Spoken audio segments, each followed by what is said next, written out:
I sometimes feel like my life is so unpredictable, up and down, all over the place. But Jesus is with me. And I'm going to write down the things that God continues to show me. Hi, we've been slowly working our way through Revelation chapter 1. And it's been really interesting because really it's just been about describing who Jesus is and telling us that there is a blessing for those that read, hear, and do the things that are written in Revelation. That Revelation is really about revealing who Jesus Christ is. So let's continue. Today we're up to Revelation chapter 1, verse 9 to 12.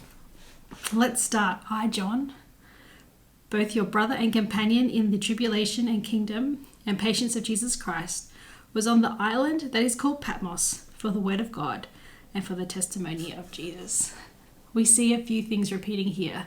We've had the introduction, we've had sort of the greeting and preamble from John, and now it's really introducing us to again who is John. John here calls himself a brother and companion in the tribulation and the kingdom and patience of Jesus Christ. He's been persecuted for his faith.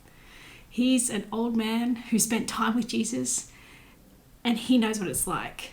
He knows what it's like to be a Christian in those early days, being persecuted and tested for his faith. He has been tried because of his love for Jesus. He says that he's on the island called Patmos because of the word of God and for the testimony of Jesus Christ.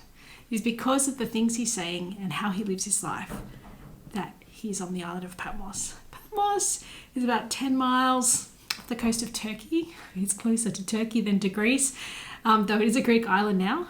And it's a place that people got sent to be put in prison, to be exiled, to be far, far away. Today, I think it's salt pans and it's windy and it's blustery and it's difficult to get to. And it would have been there too, exiled, far, far away. But again, he's there for the word of God and the testimony of Jesus. For his experience with God, he's sent to this island. I don't know if we talked about it before, but they tried to kill John before. There is a story where he was in Rome and they tried to kill him and they tried to put him into a pot of boiling oil. And you know what? God protected him. God saved him from the pot of oil. And he went on to do this because God hadn't finished with him yet. So here he is on the Isle of Patmos, alone, far away from all the people that he knows and loves. And it continues to verse 10. It says, I was in the Spirit on the Lord's day, and I heard behind me a loud voice as of a trumpet. It tells us here that he's on the Isle of Patmos. It's his day of worship, the Sabbath day. He's worshipping God. He's probably alone in his cell or his cave, whatever it is.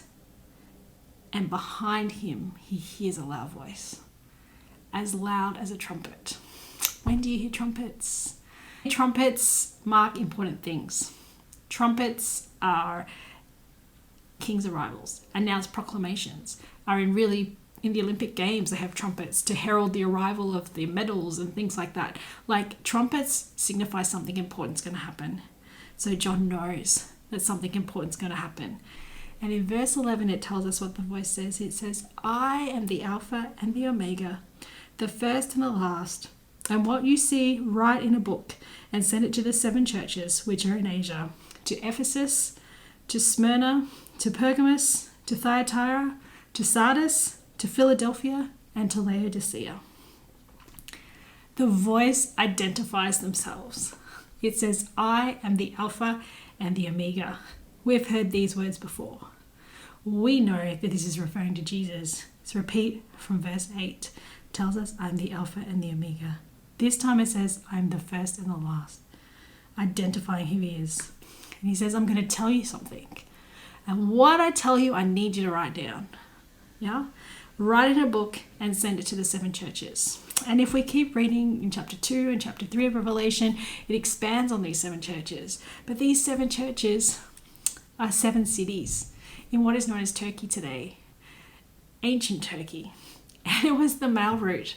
The ships would go into Ephesus, and then the mail and the distribution route would be going from Ephesus, to Smyrna, to Pergamos, to Thyatira, to Sardis, to Philadelphia, to Laodicea, starting at the coast and working its way into the middle of the country.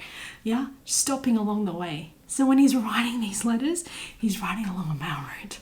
And there are Christian churches at this time in each of these places. These are the cities that Paul will have visited, that John will have visited, that Peter will have visited, that many Christians would have passed through, and people have come to know God, and he sends them words of encouragement. Has God ever said things to you, or done things for you, or answered your prayers, or given you a sense of encouragement? Did you write it down? Here, God is asking John to write down what he tells him. I'd like to challenge you that maybe the things that God has been doing in your life, write them down for two reasons. One, so that when you have a bad day, you can look back and see the goodness of God in your life. And the other, so you remember. And you may be able to use it to encourage somebody else in their journey with God when they're down. And then in verse 12 it says, "Then I turned to see the voice that spoke with me. And having turned, I saw 7 golden lampstands." So he's busy reading his Bible, praying, singing, worshiping God, and he hears the voice of the trumpet. I know that voice. And he turns to see the voice that speaks to him. And what does he see? 7 golden lampstands. Where else in the Bible do we see 7 golden lampstands? Exodus 25, verse 8 and 9. And it says, "And let them make me a sanctuary, that I may dwell among them, according to all that I show you, that is, the pattern of the tabernacle and pattern of all its furnishings, just as you shall make it." So here God is asking for a sanctuary. But what does this have to do with the 7 golden lampstands? Let us look in Hebrews chapter 9 and verse 2. "For a tabernacle was prepared, the first part, in which was the lampstand, the table, and the showbread, which is called the sanctuary." Okay, so he turns and he looks at the voice and he sees the 7 golden lampstands. In Hebrews 8 verse 1, a bit further up, it says, "Now this is the main point of the things we are saying. We have such a high priest who is seated at the right hand of the throne of the majesty in the heavens, a minister of the sanctuary and of the true tabernacle, which the Lord erected and not man." So God asked for a sanctuary to be built in Exodus on earth, to be a reflection of what is in heaven. There is 2 sections to the sanctuary. There is a holy place and a most holy place, where the holy place is also called the sanctuary. And the 7 golden lampstands are in the sanctuary. So when John turns and when he looks, he sees the 7 golden lampstands. And immediately he knows where the 7 golden lampstands are. They're in the sanctuary.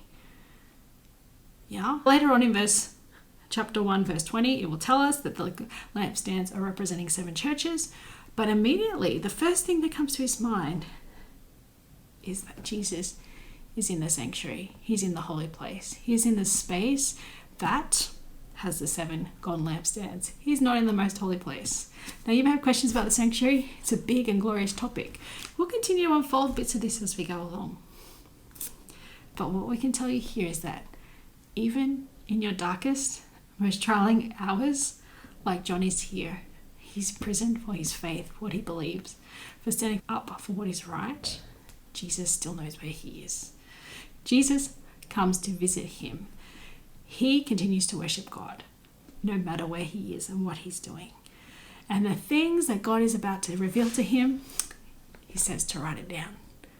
And the first thing he sees is that Jesus is in the sanctuary. I don't know what you're going through. I sometimes feel like my life is so unpredictable, up and down, all over the place. But Jesus is with me. And I'm going to write down the things that God continues to show me. Look forward to seeing you again as we continue to work our way through Revelation chapter 1.